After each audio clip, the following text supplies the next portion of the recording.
I'm going to actually just start today by making sure everybody's awake with a quick little poll. And really what I want to do is just take a moment on this screen, give everybody a chance to submit their answer and ask, what's your primary VDI solution you're currently using today? Are you coming in from Citrix, VMware, VMware Horizon? Are you an AVD shop? And just looking to kind of get answers on what the group here is doing today. All right, so taking a look at the answers, you're going to see it looks like the majority of us are coming from kind of a Citrix background. Looks like likely we're pairing some VMware, some Horizon, and maybe even running ESXi, paired with our Citrix stack. But it does look like in terms of the actual DAS or application delivery, Citrix is the primary tool being used by the group here today. So that being said, we're going to start then with kind of an overview and landscape of both Citrix and VMware.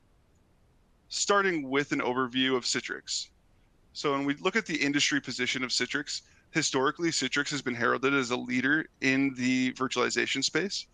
Citrix has a strong foothold in various industries, including healthcare, financial services, and the public sector. In their product portfolio, these are all things that likely, again, that 47% of you and maybe more are using or have touched previously. So things like Citrix Virtual Apps and Desktop Service, Citrix Managed Desktops, Citrix Cloud, Citrix Endpoint Management, and then, of course, Citrix NetScaler. And all of these, again, make up that Citrix product portfolio that's very robust, but, again, a lot of pieces to manage there. So when we look at the Citrix market presence, today they're still a leader in the virtualization space. Citrix and Virtual Desktops being their most prominent product, or Citrix Virtual Apps and Desktops. And currently they hold about 3.38% of the market share in the virtualization category. So when we take a look at the landscape of Citrix today and where they're at, currently there's kind of a reduced focus on MSP specific needs. And what I mean by that is, of course, some of the licensing changes and pricing increases that we're seeing for MSPs and people in the SMB space. Now, just kind of anecdotally, one of the things I've even seen earlier this week, I had a partner come to me. They were using a different colo or hosting partner, and they were paying roughly $25,000 for a full application stack, as well as 230 desktops. And they recently got hit then with a $50,000 increase for that customer to renew with this private hoster. It was going to be $75,000. Now, again, I realize that's not all coming from the Citrix increase. However, when MSPs today are relying on those private hosting partners or co-locations, and we're getting those licenses for ESXi from them, or for Citrix from them, that oftentimes we're getting hit with more than even, of course, the actual Citrix increase, because those companies need to pass that along to MSPs and our customers in that SMB space. So, of course, with those pricing and licensing terms and changes comes a lack of customer support and responsiveness for MSPs. Folks who are on kind of, again, that SMB side of the world, Citrix isn't showing necessarily the love that they used to. You may not be able to get a direct account manager at Citrix. You're having to work through a distribution or a partner distributor. And again, all of this comes back to that reduced focus on the MSP specific needs, how we're selling, how we're pricing, and how we need to work with our product vendors today. So then moving along, we're going to also talk about overview of VMware. When we talk about VMware, of course, they're kind of a pioneer in that virtualization space. Personally, myself, even when I first started in IT, my level 1 help desk job, we were an ESXi shop. We had our own data center as well as a couple co-locations throughout the United States. We were doing ESXi paired with either Citrix or RDS farms. And again, I think ESXi was what kind of opened the door for many IT professionals, whether in-house or managed service providers, to start providing virtualization to their customers. Again, whether on-prem in their own network closet, in a private data center somewhere, ESXi was really that pioneer in virtualization space. Part of what's in their product portfolio then is vSphere, vCenter, VMware Horizon, VMware Workspace ONE. And really today they still hold a large part of the market presence. They have a significant impact, and it's solidified, and they have solidified their position as a leading virtualization provider in the technology sector. But let's take a look at what's happening. They've had some shakeups going on at VMware as well. So, of course, we're all aware of the Broadcom acquisition and new leadership in place at VMware. Similar to Citrix, along with that acquisition came licensing changes and pricing increases, as well as changes to their current partner programs. So with these broad operational changes comes a level of uncertainty in both kind of the VMware product as well as the organization as a whole today, as they kind of start to, again, level out after this acquisition. So then as we move along, some of the common issues with Citrix and VMware outside of kind of the industry as a whole, when we break it down to look at, hey, what are we dealing with in terms of hurdles? The first thing that I want to talk about is the high cost of ownership. So, the licensing costs for using virtualization platforms like Citrix and VMware can be high, and the ongoing cost of ownership might affect MSPs with budget constraints. To speak to that a little bit further, of course, when we talk about the high cost of ownership, the first thing that comes to mind is those licensing fees. So you have to pay for additional licensing to license the Citrix platform, all the different components, all the different add-ons that you choose. So oftentimes, and again, it's becoming a little more simplified with some of the universal licensing, but even the universal licensing, you then have, I think, 4 different versions of universal licensing. So things are still fairly complicated in terms of identifying what you need and then having to, of course, pay for that. Then, of course, along with licensing the product, you have to also pay for additional support and service fees. That way you get that ongoing support for if you need to call out to Citrix, you need to call out to Broadcom, etc. And then lastly is you need to be able to train your staff. With these licensing fees or with kind of the cost of ownership, you need to make sure that your staff are, up to speed on how to quote, how to deploy, how to maintain both a Citrix or a VMware stack. So as we move then to the next big hurdle, complexity and management is the next piece we're going to talk about here. Deploying and managing VMware and Citrix environments is often challenging for MSPs due to the complexity and the high level of resources required. So both systems offer powerful features that are complicated and difficult to maintain, although very robust. So again, especially for an MSP without a specialized, in-house VMware or Citrix expert, this can be an additional kind of drain on both the optimization, the cost, and just the whole solution as a whole.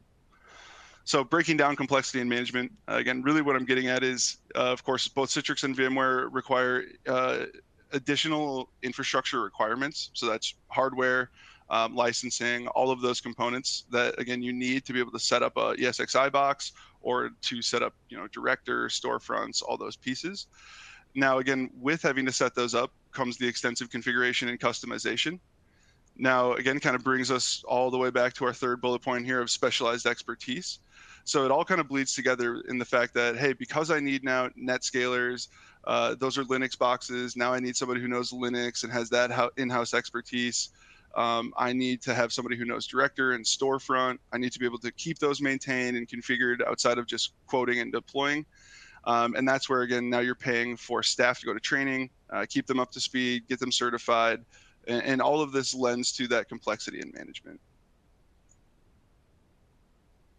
So the last big hurdle we're going to talk about is scalability issues. Looking at an insightful finding from an IDC report, it reveals that nearly half of businesses, 45% to be exact, have encountered scalability challenges with their current VDI solutions. These issues become apparent during times of peak demand, impacting overall performance. So when we look at these scalability challenges, the first thing is hardware dependencies.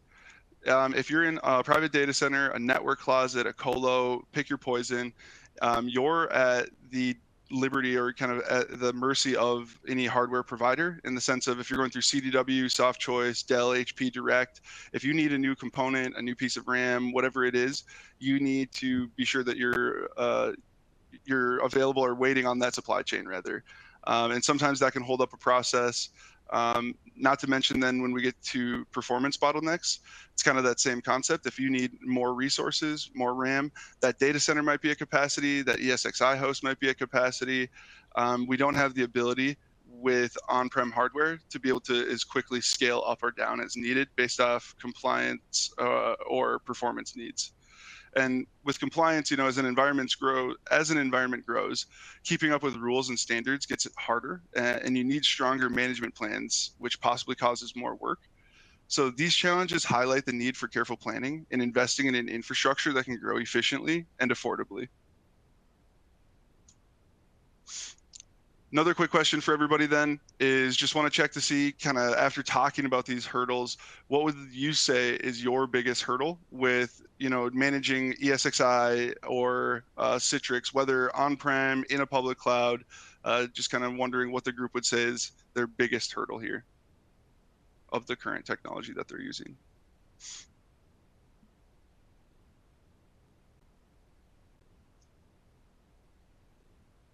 All right.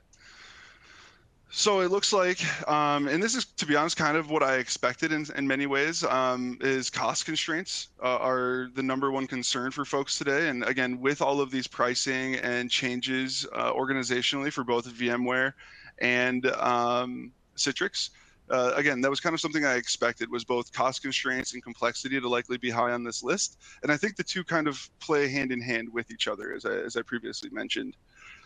So we talked about kind of the current landscape of both Citrix, VMware. We talked about some of the hurdles that we're all dealing with today and why those things can be complicated to deploy, manage, and maintain. And now we're going to talk about why Azure Virtual Desktop. So here's a quick little note from Gartner. Microsoft is recognized as a leader in the Gartner Magic Quadrant for its comprehensive DaaS offerings, such as Azure Virtual Desktop. So, today actually, or in 2023, Gartner listed Microsoft and AVD as the leader in the virtualize or the DaaS or desktop as a service space. And then Nerdio was highlighted as a significant player in the DaaS optimization tools market, with kind of a shout out from Gartner. Kind of stating that we enhance Microsoft's native AVD solution. So just talking about AVD, first thing that I want to talk about, and I think this speaks to everybody's kind of concerns with the current landscape and current technologies you're using, would be the cost efficiency of AVD. So, AVD helps us save money. And one of the ways that it helps us save money is something similar to Citrix VMware, but we can extend the life of on-premise hardware, of course. This gives you the ability that, hey, if an on-prem hardware refresh is coming up, instead of buying them new workstations, maybe these are even big, heavy GPU machines, we can go ahead and get them in Azure Virtual Desktop, extend the life of those on-premise hardware devices, and even maybe when it comes time to replace them, look at using something like Tenzig, NComputing, iGel, some sort of AVD compliant thin client that will allow them to get in at a fraction of the cost of a traditional desktop. We then have the scalability and flexibility. So unlike having on-prem resources and hardware, if I need an additional server in my stack, I don't need to have boots on the ground replacing a Dell Blade server within a rack in a data center in a colo somewhere. I think what I can do is I can just with Microsoft, what you can do is you can very easily just jump into your Azure portal, spin up a machine, change the SKU size of devices. You can really scale up or down based off not just performance needs, but the costing as well. So the ability to, again, auto scale a machine down so you're not paying for it if you're not using it. And then the last benefit of AVD that I think is huge is just that direct integration with the Microsoft ecosystem. We're seeing more and more of our partners today utilizing some of those free features that come with Microsoft, Microsoft Defender for Cloud, Microsoft Azure Sentinel, Defender XDR, and then really pumping and piping all those logs together for a fluid and cohesive look at your environment and being able to stop bad actors and security risks in an automated and proactive fashion. So again, I think that integration with the Microsoft ecosystem is huge. And I didn't even touch on yet kind of the idea of being able to integrate with both, again, Intune and conditional access. And now not just move your customers' data to AVD and to the Microsoft cloud, but keep everything protected and safe and compliant within that environment as well. So of course, those are the benefits of AVD, but I'm sure that you guys have some potential concerns like, hey, just like I'm a Citrix shop today, now I have the steep learning curve of having to learn Microsoft native or learn AVD. But I'll show you how Nerdio is going to be able to help with this and to help take that steep learning curve and really empower lower level technicians and even your Azure engineers to just be able to get more done in less time and then have times for the other, more important development work and things that are maybe on their plate. We then have, of course, just as you guys had all previously mentioned, some of the cost considerations. Now, just like cost considerations are a primary concern for both Citrix VMware, it's going to translate the same as AVD. And I think in general, that's a big reason a lot of people haven't maybe made the move to Azure from on-prem is they kind of have this notion that Azure is more expensive than on-prem. It's more expensive than doing your own stack. And that's oftentimes just not the case, especially with all of these licensing and changes coming from these other vendors. So hopefully going to be able to break down later on in the call or on this and give a demo of, hey, what's the Nerdio cost estimator? How do we help make sure that you're getting a great quote and a good estimate and getting the most performance at the best dollar amount? And then lastly, again, if you're coming in from Citrix or VMware Horizon, you might be wondering, hey, what's my user experience for my staff or for my clients going to be when we move from Citrix to AVD or from Horizon to AVD? And hopefully, again, going to be able to show you later today on this call what it looks like to connect from the new modern remote desktop or the Windows app, and just highlight that, hey, if the last time you tested AVD was even 12 months ago, that they've made huge changes and huge strides in the user experience and what that looks like for staff when they're actually connecting to the AVD environments. So again, now we've kind of talked about a little bit of the native AVD solution, the positives, some of the negatives, and now I want to talk about where Nerdio comes into the play and really helps to bridge the gap of native AVD and make it a stronger competitor to Citrix or VMware. So starting off the top, Nerdio's mission on the MSP side, it's to empower MSPs to build successful cloud practices with native Microsoft technologies. We're always here to teach first. For those of you, I know there's a lot of partners on here, but for those of you that may be new, of course, here's what Nerdio's kind of core infrastructure and what we're touching. So we're able to touch your Azure infrastructure, your endpoints and Intune policies, various parts of identity and Entra ID, parts of the SaaS and Microsoft 365 stack, including parts of EXO, and then security and Defender. And really what this equates to then is, a multi-tenant cross-tenant tool that's simplified and streamlined for your access to the Azure and 365 portals. It's a margin enhancing tool, and it's workflow powered with various automations that you and your team can take advantage of to help, again, make you more cost and performance efficient within the Microsoft platform. So breaking some of that down further, first thing we're going to help with is pricing. And again, this was a big concern of everybody. So when it comes to pricing, we have a cost estimator built into Nerdio. That estimator overlays on the native Azure costing API. And you then have your partner success manager, as well as a sales engineer like myself, who will help you do all the pre-sales work, quote, identify the best way to deploy this customer, and help you ideally win that deal with your customer. And then we also help with deployment. So this is where there's a lot of soft cost savings. We can help you build landing zones, deploy machines, deploy host pools, meet best practice configuration. And then again, we have a Go Live engineer that is a free service that we offer that will help you do that as well within the Nerdio platform. And then I would say the real meat and potatoes of what our tool is doing kind of lives within manage and optimize. So once you've priced the customer, you've deployed the customer or connected into them, now our tool is going to help you to manage them, manage the user sessions, manage infrastructure, even managing like Nerdio RBAC and different approval policies that we have that you can use. And then, of course, what you're all likely here for is how do I save money in AVD? What are my hard costs and how do I trim those down? And we're able to do that with various types of auto scaling, whether that's storage or compute. And again, I'll be able to show that a little bit further here too. So as we talk about the Nerdio auto scaling, in the example I'm going to show you, we were able to save up to 68% on compute and storage costs using our advanced auto scaling. And I don't like to just talk about this. I like to kind of show the proof in the pudding of how we got here. So if you look at the bottom left-hand corner, you're going to see some assumptions that were made down here regarding number of users, FS Logic's profile size, all of that stuff. And then using that data here, you can see that the unoptimized at the very top is $882 a month for a total of $33 per user.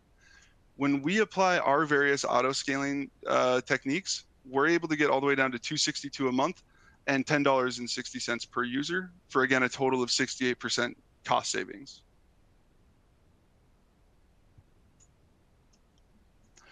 I always like to have this in here as well. It's kind of a bit of a shift, but I just like to point out that when we're talking about AVD and we're talking about Nerdio, a lot of people think of us as, hey, you're able to move maybe your QuickBooks or your accounting department, some legacy app into the cloud. But I just like to highlight that I have people, and this is probably outside of financial applications and firms, this is probably the #1 thing that we're moving to AVD today, and that's going to be engineering firms that are using AutoCAD, Revit, Enscape, SolidWorks, even Bloomberg terminals for like traders. So anybody who needs a GPU, it's actually more affordable than many people think, even at the unoptimized. And then when you add Nerdio into the mix, we're talking $45 a user per month to provide 111 users with AutoCAD in the cloud. So we just got done breaking down a bunch of our hard costs and how we're able to save you money with Nerdio. And again, those hard costs with auto scaling. So what this is really showing then is some of those soft costs that are a little bit harder to quantify, but in terms of time to deploy, time to manage, you can see that calculating AVD and Azure monthly costs per user, oftentimes in the Azure calculator, this might take you, 4 hours to break this all down and build out this estimate. With Nerdio and using our cost estimator, it's closer to like 15 minutes. This one's really cool. I can speak specifically to building out an Azure file share. This used to take me 2-3 hours on a good day to build out the file share, set up the NTFS permissions, domain join it, do all of that stuff. With Nerdio, it takes me about 5 minutes to build out an Azure file share. So that's something that, again, all of these different pieces are just true soft cost savings that are a little bit harder to quantify, but still something to factor in when you try to look at the cost and the functionality gained when using Nerdio. And then lastly here then, I just want to make sure that we arm you with all the resources possible. So Nerdio provides you with all sorts of different ways that you can learn and take advantage of some of the free services outside of just our software. So everybody that's here today is kind of in the yellow in the learn phase where you're taking advantage of this virtual training. We also have free in-person trainings all around the country as well as globally that you can take advantage of. We then help you plan, like I mentioned, and do some of that pre-sales work where we'll get on with a sales engineer and a partner success manager to help you scope things appropriately and ideally win that deal with your customer. Then when we move to the blue over here and deploy, again, you have the free Nerdio Go Live engineer who's going to help you deploy everything via the Nerdio platform. And then after you've been live for 14 to 30 days, you come back to us for an Azure business review where a sales engineer is going to work with you to confirm that costs and performance are in line with your expectations. And then lastly here, we have continued support with a support team who's going to help you with technical support on the Nerdio side, as well as a customer success team who's going to work with you for ongoing support at that point to make sure that you're getting the most out of the platform. And really that brings me to a demo of Nerdio. So hopefully we can be done with kind of some of the boring slides here. Let me pull up my screen share for us.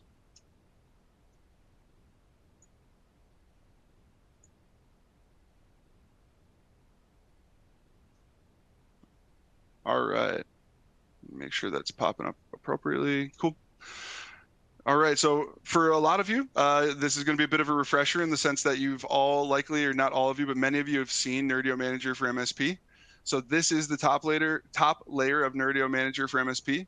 You can see that we have our accounts tab, and here's some of our test accounts that we have loaded into the platform. You'll see here we have a bunch of different global views and a bunch of different things here that I could spend a whole hour showing you. But I'm going to focus on a few different things for the point of this presentation and demo. And really the first thing that I'm going to start with is just a little cost estimator here. So if I pull up a cost estimator, I'm just going to pull up a random 100 user that I find in here.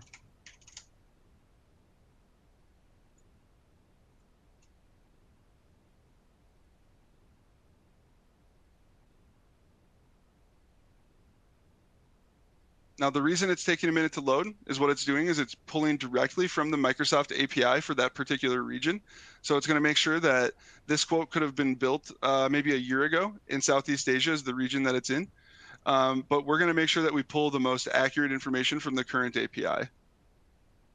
Now, the way that our tool works for anybody that's seen the Azure cost estimator, it's a little bit more busy than what you're seeing here. What we've done is we've kind of made this a little more vanilla, a little more palatable, and really reduced it to the things that we're seeing a lot of IT admins and MSPs using today. So first and foremost, you simply pick your region here. Maybe that's East US, East US 2, Southeast Asia. And again, if I pick East US, it's going to go back and load directly from that API for us. And you'll see it went from 47 a user to 44, just simply based off East US being cheaper than Southeast Asia. Now, of course, we have all sorts of different currencies in here, depending on where you're working from and who the quote's for. I'm going to leave it in USD for the time being. Now, when it comes to building out your virtual desktop then, and I should point out as I go, you're going to notice on the right-hand side, we have this costing box. This is going to give you $44 per user. Here is the per line breakdown of everything that we're going to talk about. So here's your Azure spend, your 365 licensing, any SQL Server licensing you elect for. Here's the Nerdio manager licenses, and then any markup that you've maybe added to this quote. Now, really what it's going to do then, it's just going to ask you a series of questions. How many users need virtual desktops? Maybe in this case, it's 100. So our tool automatically says, okay, 100. Let me put that here. So it knows we have 100 people. It's going to then ask you how many hours a week are these machines going to be running. So maybe it's 55, maybe it's 60. It's then going to ask you what is the host instance size. And if you're thinking, hey, there's a lot of different things here for me to choose from, don't feel overwhelmed. This is where our pre-sales comes in, and we're going to help you identify what are the proper SKUs and appropriate machines to choose, and we'll give you what we think is going to be our best practices for all the deployments that we're helping to quote on a regular basis. So you'll see in this case, then I have a host instance size of an 8-core 64 gig machine. You set your user to CPU core ratio, and then you pick how many machines you want on 24/7. So these are going to be machines that I'm keeping on with a reserved instance. I can say I want 5 machines on. I can say I want them all to spin down at night. And then the last thing I'm going to say is, you'll notice you can't change this bottom box.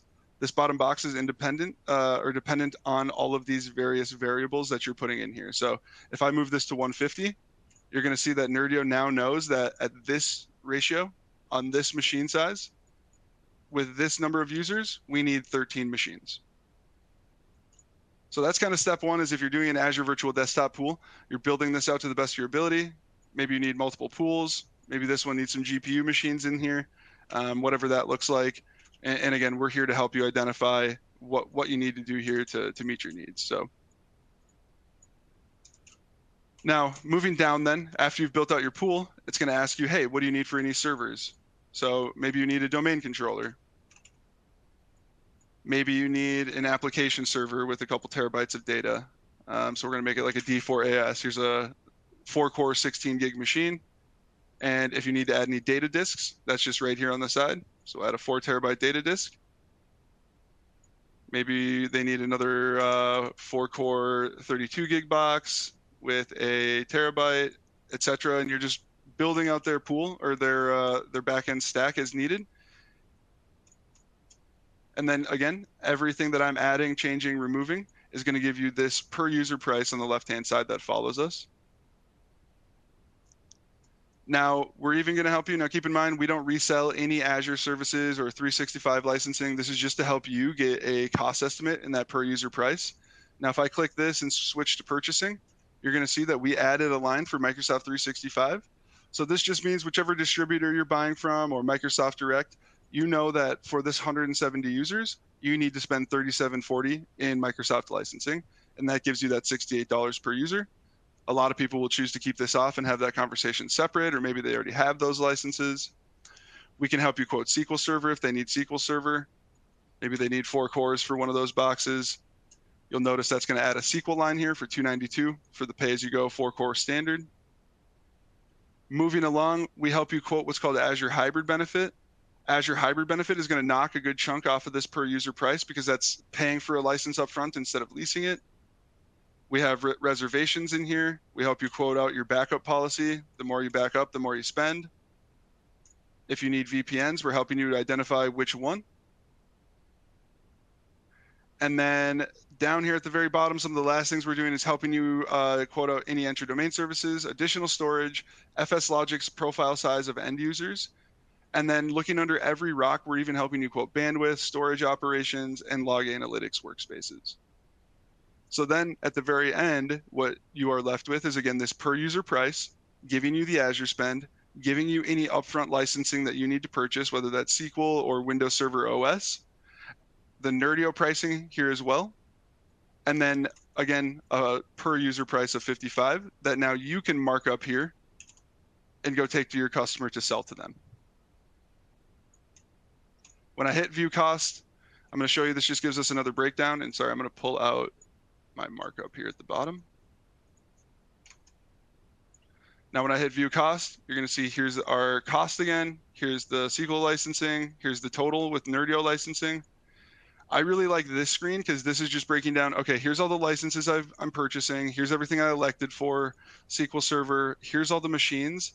But this screen is what I think is really cool. So here's the $7,000 in Azure spend. And here's Nerdio telling you how we get to that.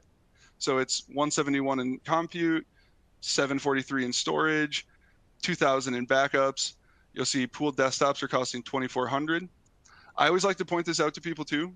The cost of this environment for Nerdio is $2,000 a month in Nerdio licensing. Our scaling alone right here is saving us $4,000 a month on these two pools. So Nerdio, in terms of hard costs, will generally pay for itself just in the auto scale feature. And then once you add all the other savings, including soft costs into the mix, it's usually kind of a no-brainer in terms of the tool paying for itself and providing its value. Now, what you can do then is you can save these. If I hit save or if I hit save as, I can save this as whatever I want it to be. Test quote, demo. And now I can go reference this as needed. I can print this to PDF and give this to my internal finance team to go drop into our billing system, into our invoicing system, and make sure that it's getting marked up and sent to the customer as appropriate. Now, one of the other things that I want to talk about, so this is the cost estimator. This is going to help to ensure that you're getting an accurate per user estimate for the Azure spend. I'm going to take us back now a second, and I'm going to click on accounts. I'm going to click on WinHeart. And I want to take a moment to talk about desktop imaging. And the reason I want to do that is I know that we're coming in from Citrix, VMware. I know we're probably heavy on using images. And in AVD natively, the imaging, I mean, for lack of a better term, it's not the most fluid and easy to use. But with Nerdio, we really simplify what you're able to do with golden imaging. So first and foremost, again, I'm in a customer account. I'm in desktop images. I can hit add from Azure library, or I can hit add from Azure VM. Adding an image from the library is simple. I just give it a quick name, demo test, a description if we need one. You pick the network that you want it to be on. I'm going to do we're just going to do our AVD subnet here. Azure image, I'm going to pick 23H2 enterprise multi-session. You pick your VM size, your OS disk, your resource groups. We're walking you through, do you want to use trusted launch on this device? Join it to AD. If so, you pick that from this dropdown. Enabling for cloud PCs, creating the image object, all of these different components. I can create a local admin account, local test ADM, give it a random password.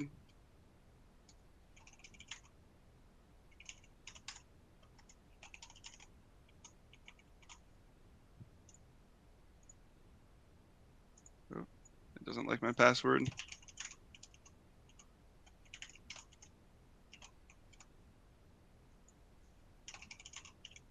Sorry, I just want to show how quick it is to spin up this image. All right, cool. So if I hit OK, that's all it's going to take for us to actually pull that image and start making it in the Nerdio portal. Now, once this image is up, you can kind of treat this like a cooking show. I'm going to pull one of these out of the fridge.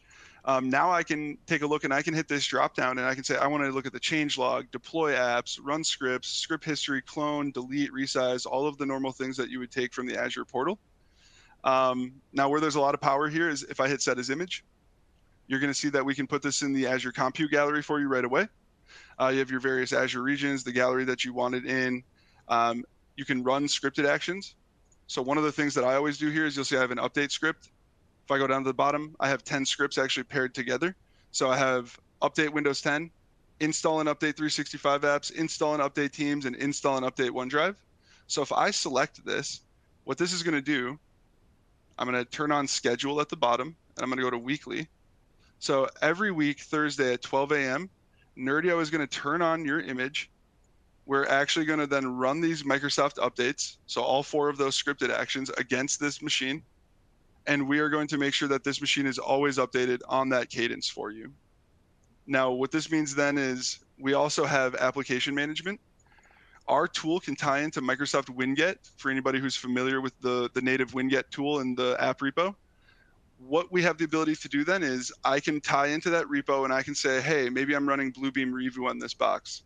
I can hard code it to a particular version, or I can tell Nerdio to look at the latest version in the Winget repo. I can do this with, I'm trying to remember what else we got here, like Fortinet client, if for some reason you wanted this on here. I could say, hey, Fortinet client VPN, latest version, drop that in here. Now, what our tool is going to do then is, again, every week, Thursday at 12 a.m., when this machine turns on, we're going to run these updates, if there are any, via scripted action. We're then also going to go out and we're going to connect to the Microsoft Winget repo, and we're going to say, hey, if there's a new version of Bluebeam Revu 21, I want this installed and updated on this machine. Same thing with Fortinet client, and you can see how you could just keep making these packages for whatever applications you want installed in this box. We then have error handling as well. This is really cool because if you ever have a machine that fails to actually hit the sysprep, Nerdio is going to go delete it for you, so you and your team don't have to manually go clean up anything that failed. We retain current image object in the Azure gallery. So when I go to pick a machine from the Azure gallery, it'll append a version to the back end for me. We have something called image validation, which is really cool. For anybody who's familiar with Azure Boot Diagnostics, it's a way where Microsoft lets you connect to the Hyper-V screen of a machine. And with Azure Boot Diagnostics, Nerdio is going to capture the boot screen of that image. So whether it's updating, it's at a black screen, or if it's just at a Windows sign-in, we'll validate it, make sure that it's in a good and operational state, and then give you a screenshot that you can just quickly take a look at, or have Nerdio alert to say, hey, this image is not valid. And we do that again using validation and boot diagnostic insights with OCR to scan and then upload that data into an Azure storage account for you. So I could spend a whole hour, full disclosure, on just golden imaging. So definitely, if you guys have further questions, don't hesitate to reach out or get time scheduled to take a look at this with us. There's a ton more power here in terms of even just, again, if I hit power on, you can make sure that Nerdio schedules the power off, different things like that. But again, I have other things that I want to make sure I show you. So don't hesitate, again, to reach out to me directly or somebody on the Nerdio team if you want another demo of golden imaging in further detail. The next piece I want to talk about then is auto scaling, because again, as we talk about cost and we talk about that being one of the bigger concerns, this is where Nerdio can really help with up to 75%. So sorry, I'm looking at all these various host pools within this customer account. If I hit the drop down for a host pool and go to auto scale and configure, now what you're going to see here is you can set your time zone for auto scale. You set your name prefix for what you want these machines to be built as, and you can also do a pattern. So I could do number here. And now it's going to build the machine as AVD APAC 01, 02, 03, etc. This template, you're always telling us what network, what image, what VM size, running OS disk. This is something cool to point out. We have something called running OS disk template, where when the machine's on, it's on a premium P10. If I want, I can say, hey, when this machine turns off only, tag it as an HDD so that I save money. This saves you about $10 to $15 per VM every month that you do this disk flip on. Now, if we come down, we can take a look at the host pool sizing. Nerdio is smart enough where if I were to say, hey, right now this machine only has one pool or one in the base pool, and it can turn all the way down to 0 at night. If I put a 10 here and I save this, Nerdio is instantly going to go create 9 more hosts based off of the template that you see listed above. So I'm going to get 9 hosts with this naming convention on this network, on this template of this size with this disk. Same thing then if I had 10 and I moved it to 5, we'd go delete 5 machines once we saw that no staff was logged into those. Going back to 10, if I put a 2 here, what minimum active is telling us is that, hey, Nerdio, I always want to have 2 of my 10 machines on at any given time. So this allows you to take advantage of both reserved instances as well as auto scaling within a pool for maximum cost savings. We also have bursting. Bursting, what it's going to do If we have a 2 here, and I have this set to CPU, when these two machines that are on 24/7 hit 65%, so it's saying start or create one machine when all hosts exceed 65% for 5 minutes. So what our tool is going to do is when these two hosts get to 65% CPU for 5 minutes or more, we'll turn on a third. Once the third's on and all 3 of them get to 65, we'll turn on a fourth, etc., till all 10 boxes are on. If all 10 boxes hit 65% CPU for 5 minutes, we'll actually create a machine, again, based on this template, on the fly in production, takes 20 to 30 minutes. It gets dropped into your pool. And then at the end of the day, when all hosts get to 40% for 15 minutes, Nerdio would delete one of these machines. And you'd be left at 10 as base, 2 on 24/7. Now you'll notice when I pick CPU, I can pick CPU, RAM, average active sessions, available sessions, user driven, and this is much more granular than the native Microsoft portal. I can stack triggers on top of each other. So I can say RAM, average active, CPU. I have scale-in restrictions, which tells Nerdio, hey, starting at 7 p.m. to 7 a.m., I want to have you only scale in hosts from 7 p.m. to 7 a.m. High is going to say, hey, Nerdio, if CPU gets hit, no matter if anybody's active or not, I want them to get this message and be logged off. Medium is going to say only disconnect or only log off disconnected accounts, and low doesn't touch anybody. We have a cool feature called rolling drain mode. For any of you that have shift workers, what this does is, maybe at 1 a.m. or 1 p.m. rather, I want to start putting like 50% of my machines in drain mode. And at another window that maybe by 3 p.m., I have 75% in drain mode.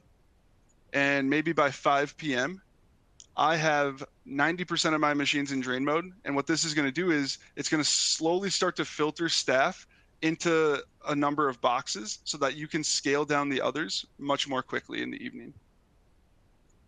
We also have something called pre-staging, which allows you to turn machines on. So if I do Monday through Friday, this gives you the ability to say, I want 5 machines on by 8 a.m. And then again, messaging, if we ever need to log somebody off, we're going to wait X amount of minutes before logging them off and send them this message. So I know I've thrown a ton at you in terms of Nerdio and just general industry stuff. I do want to make sure that I save a few minutes for Q&A. And we're coming up on just 13 or so minutes left here. So I'm going to quit sharing my screen. And then we're going to go back to the slide deck and do a bit of a Q&A. Thank you, Jordan.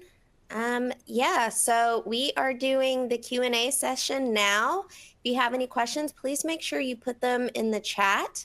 I do have a question from somebody in the audience. They were interested in seeing how Nerdio can assist with moving from Citrix VMware to AVD, like what the migration process is. Do you have any insights into that, Jordan? Yeah, so in terms of how we help with that, I would say it's more of the planning and the pre-sales work, helping to make sure that you're coming in with the right technologies and quoting things appropriately. Unfortunately, the tool itself doesn't have any migration properties, if you will. We're not like an Azure Migrate or anything where we're going to actually, move your data from on-prem to the cloud for you or anything like that. But really what we're going to help you do is A, help you make sure that you're going into it with the proper setup, and then B, helping you to build out that Azure piece of it and make sure that all of that's built out to best practices and then maintain that going forward. So unfortunately, nothing, I guess, related directly to the migration process, but I do think there's things that we kind of do to help soften the blow and make it a little bit easier to manage for you. But nothing, again, technology-wise that directly relates to the migration process. Okay, another question. Do we replace the Citrix agent automatically to import the images? No, so we don't replace the Citrix agent automatically. And if this is an image that's on like a local or on-prem, then what you might have the ability to do is if you port that machine with the VHDX file just into Azure and you were to create a VM from that machine, there is an option in Nerdio where you can create create an image based off a disk export of another VM. But again, it has to be an Azure VM for that to happen. So I guess to answer that in a little bit quicker is if it's an Azure VM, yes, we don't automatically pull the Citrix agent. However, I can show you that if you were to pull that agent, Nerdio can clone that device into an AVD image for you. If it's coming from an on-prem stack, it would have to be converted into Azure first. And then if it gets converted to an Azure VM, I could then help you convert it from an Azure VM into a desktop image for AVD. Sorry, kind of a long answer. Can you show a bit more about the image management? Is there some way to have the master image automatically updated with the Windows updates, etc.? Yeah, correct. And I did highlight that a little bit, but I can happily show that again. So when I go to desktop images, and just to confirm, Ashley, can you see my screen again? Okay, cool. I see it coming through. Second. What was that? Oh, okay. yeah, I can see. Yeah. Okay, cool. Sorry, you're good. So when I am in a VM, if I hit the drop down and I go to set as image, what Nerdio is doing here is we're running scripted actions. Now these scripted actions, if I go back to the MSP layer, scripted actions can be Windows scripts and they can be Azure runbooks. Now in this case, I have a Windows script for install Windows, or what is it? Sorry, Windows, update Windows 11 and update 10.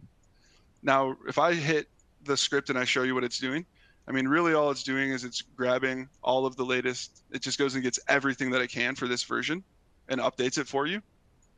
So what I'm doing then is I created a script group in my case where these 4 scripts make up this script group. So I have update Windows 10, install and update 365 apps, install and update Teams, and install and update OneDrive.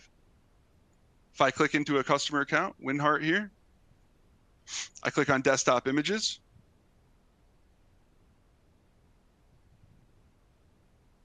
Now you'll see here's that image that I created live on our demo. It's already starting to populate here. It's not quite ready for us, but if I hit set as image on one of these, now I say, okay, I want to schedule this to repeat weekly, monthly, daily, however often you want this to occur. And keep in mind that this is the image, so this can happen as often as you need it to and in the middle of production if you really wanted. But I'm going to say weekly, maybe Sunday night at 12 a.m.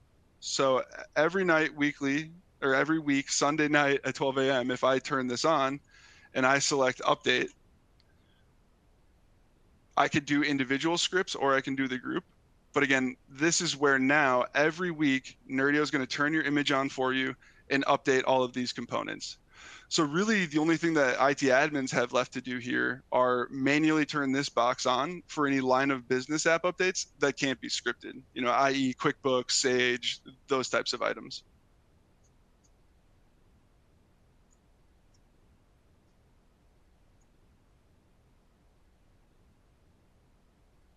What else do we got for me?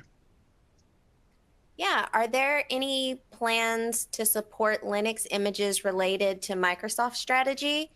I'll take this one, Jordan. I will speak with PM to see if that is on the roadmap, and I will get back to you for that one. Well, that's a PM question. Oh, well, just to confirm, if we're talking Linux for servers, they're already in here. You have the Ubuntu, CentOS, CentOS Gen 2.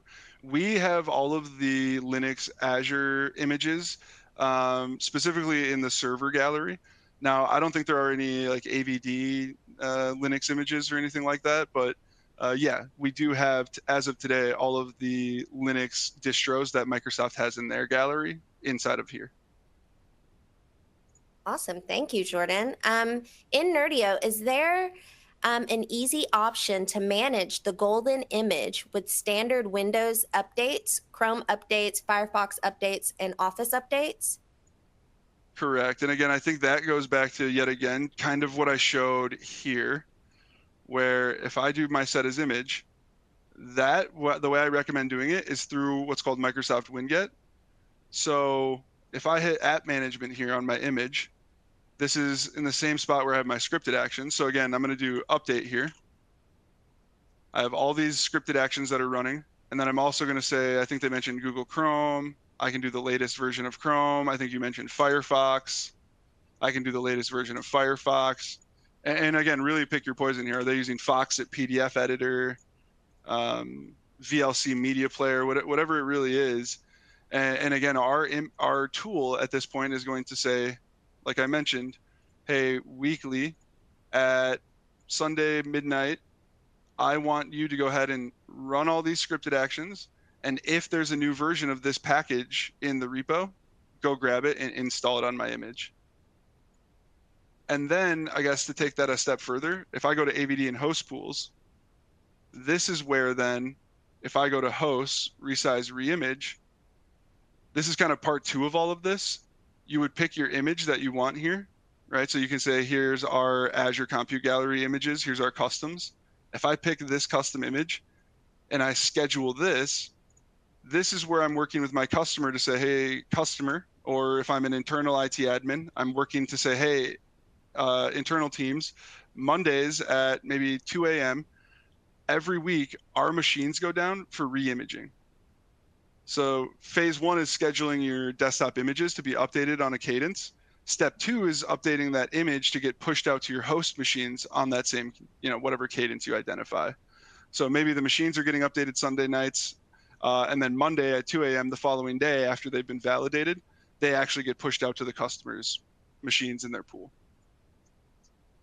All right, we're a few more questions, and we're running a little short on time, but I'm going to try to get through these. Someone said, I currently have a Windows 10 multi-session single host used by many uses. Do you have a tool within Nerdio where we can copy this image, make it a smaller spec, and then make it use FS logics and use your scale up and down, etc.?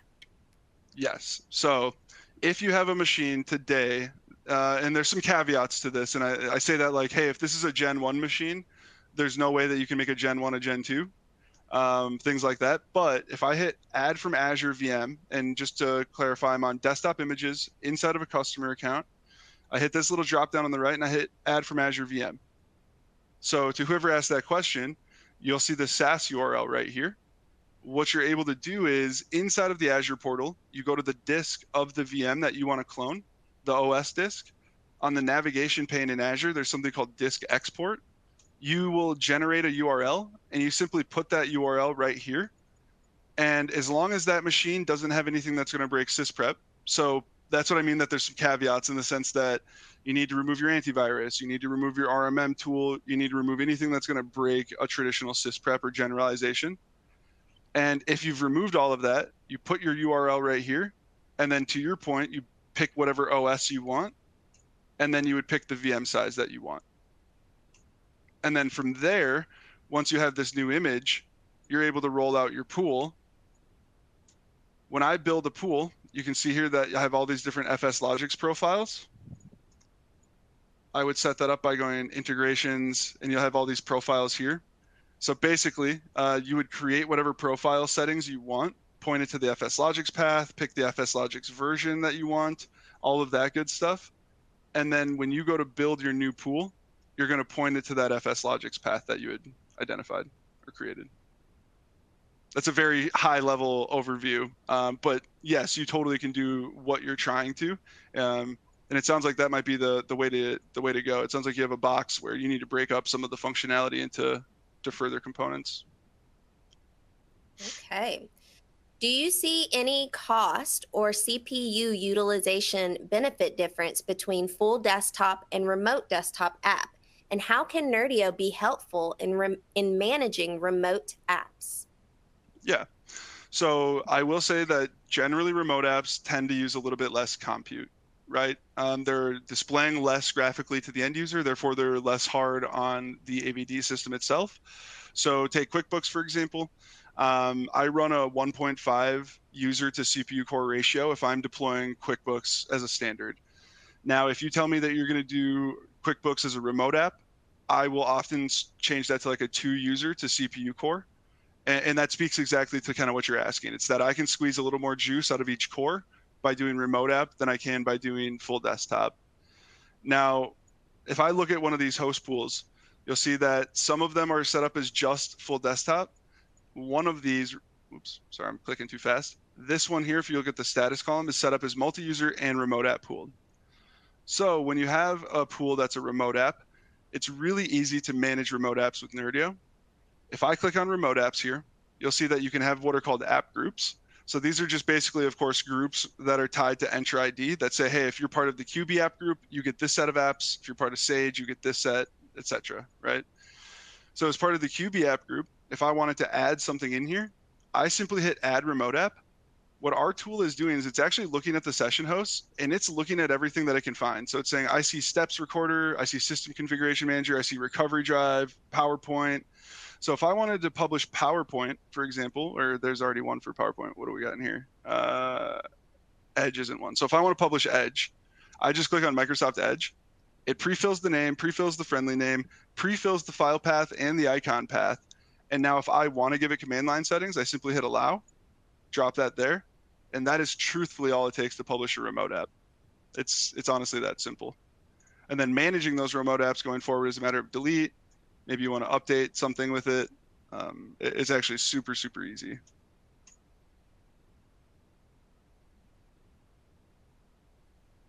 Ready. And I think we're going to be able to answer a couple more questions. If we don't get to your question, we will follow up via email, I promise. If we are using Nerdio, are we paying for Nerdio license or Azure license or both?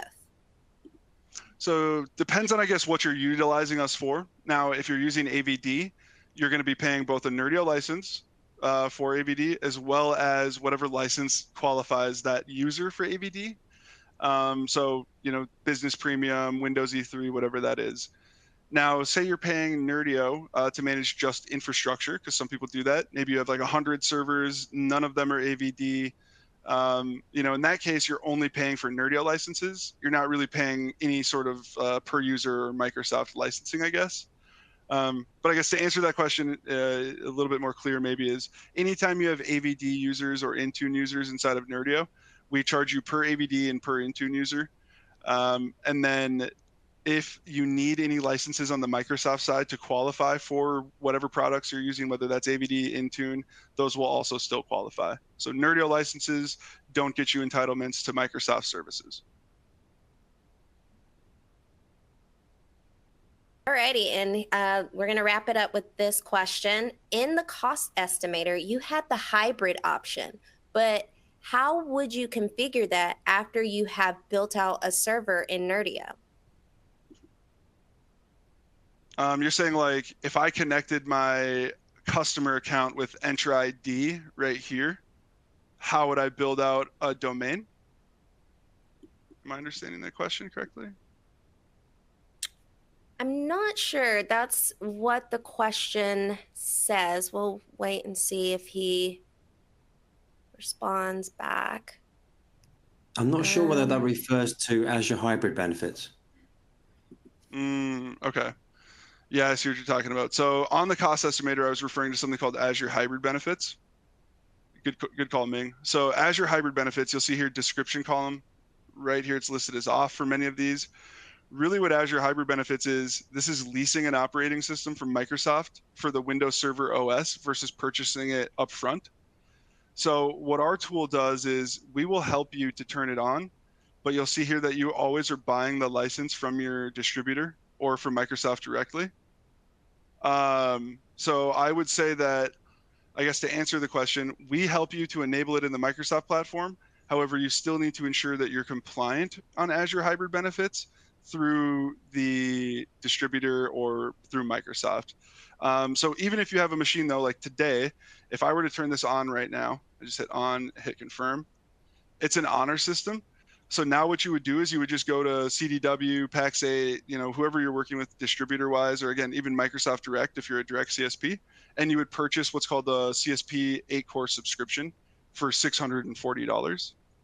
And really this is a cost saving measure. Kind of hard to break down really quick, but on an 8-core machine, for example, you save $270 a month by buying a 640 pack.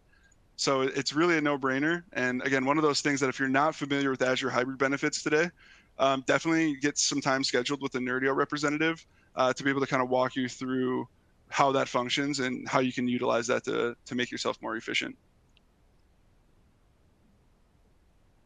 Alrighty, and that is it for the questions that we went a little over time that we were able to answer on the call today. If we did not get to your question, do not worry. We will follow back up via email, I promise. Thank you guys so much for joining us on the webinar today, and I hope everyone has a great rest of your day. Thank you so much, and I hope to see you on the next one.